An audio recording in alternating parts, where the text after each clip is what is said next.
ទៅមើលប្រធានបទទី1របស់យើងចា Ching you ready Yes. ចា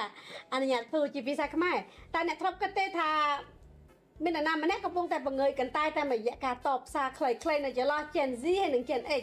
តើនរណាជាអ្នកដែលងាយយល់ច្រឡំជាងគេ I think it's Gen X. Oh my god really why Yes. Because short reply can feel rude and cold. nó អត់ទេតែបើពីពួកខ្ញុំហ្មងការឆ្លើយខ្លីៗវាមិនមែនមានន័យថាពួកយើងវាខឹងឬក៏ rude disrespect អីទេពួកយើងគ្រាន់តែចង់ឲ្យវាលឿនរហ័សតែប៉ុណ្្នឹងឯង លឿនលះហ่ะ so basically they lazy Ching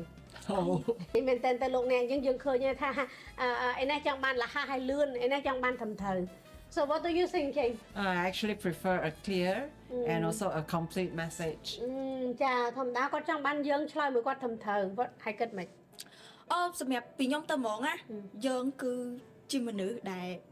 Gen Z អញ្ចឹងយើងធ្វើអីគឺលះមែនតើសូម្បីតែការ take របស់យើងក៏ដោយអញ្ចឹងយើងត្រូវតែ take លឿនហើយ keep it simple យើងធម្មតាបំផុត Yes, but a simple noted with thanks or well noted, well received, actually sounds more professional.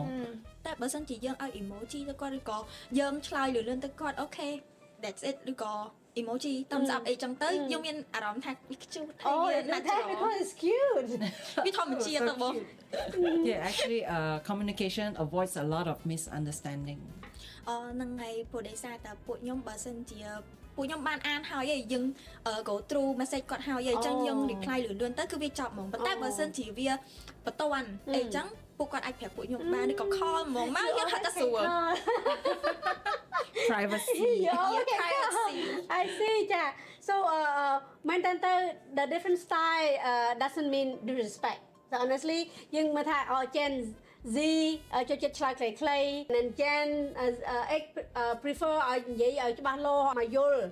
ប៉ុន្តែមិនមានន័យថា disrespect មានន័យថាមិនមានន័យថាយើងឆ្លើយទេ No ចាមានន័យឆ្លើយទេអញ្ចឹងមានន័យថាវាពិបាកដែរធ្វើការជាមួយគ្នាជាពិសេសឋានៈមេកូនចៅវាពិបាកដែរបើមិនមេមានអារម្មណ៍ថាយើង disrespect right ប៉ុន្តែមែនតើអញ្ចឹងថ្ងៃហ្នឹង so today you guys understand right Yes. so it doesn't mean that she disrespect you but then because of this Gen Z they want fast thing